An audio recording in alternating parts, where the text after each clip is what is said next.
कहते थे कि हम दबंग हैं और जो चाहेंगे सो अत्याचार करते रहेंगे इस राज करने पर।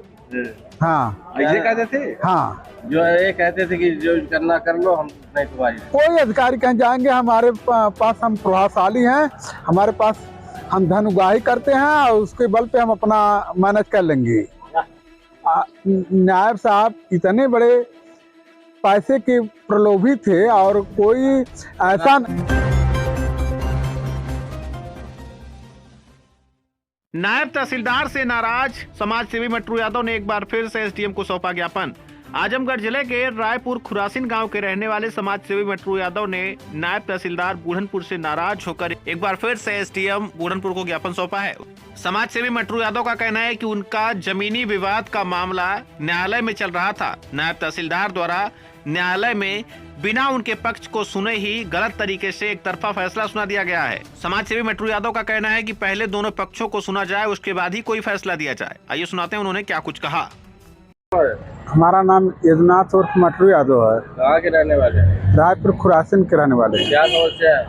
हमारी समस्या यह है कि हमारी नायब साहब के यहाँ मुकदमा विचाराधीन था। बिना जीरा बहस के उन्होंने उनका ट्रांसफ़र हुआ विपक्षी पार्टी के प्रभाव में होकर धन के बल पे और समय की दुरुपयोग करके चले गए। और जिसमें किस तरह का मामला है था आपका? जमीनी का मामला है। जमीनी वरासत हुई थी जिसमें किसके नाम? हमारे माता के नाम से हुई थी। फिर क्या उसमें हुआ? उसमें बिना बहस जीरा किए हुए और सब फैसला हो गया। उनका ट्रांसफ़र हुआ आनंद फानन में उन्होंने करके अपना निवेश करके तो चले गए।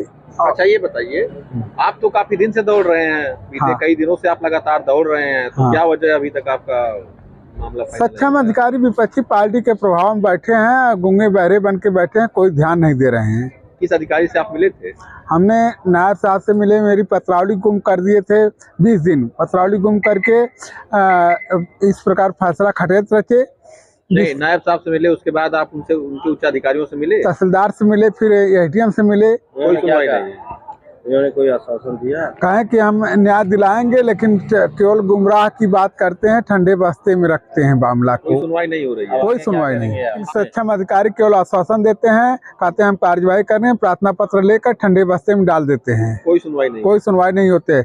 इसी प्रकार हर अधिकारी यहाँ पर इक्का दुक्का अधिकारी बहुत नेक गरीबों के न्याय देने वाले हैं। बाकी समझ ले कि अधिकांश रूप से केवल जो दबंग हो, पैसे वाले हों, उनकी सुनवाई है। केवल कुछ भी करें, कुछ भी अत्याचार करें। अच्छा। यहाँ तक कि नायब साहब इतने बड़े पैसे के प्रलोभी थे और कोई ऐसा नहीं देखते थे कि अन्याय कर रहे हैं कि न्याय कर रहे हैं। क्या था उनका श्री राम नायब तहसीलदार था और वह कहते थे कि हम दबंग हैं और जो चाहेंगे सो अत्याचार करते रहेंगे इस राज करने पर।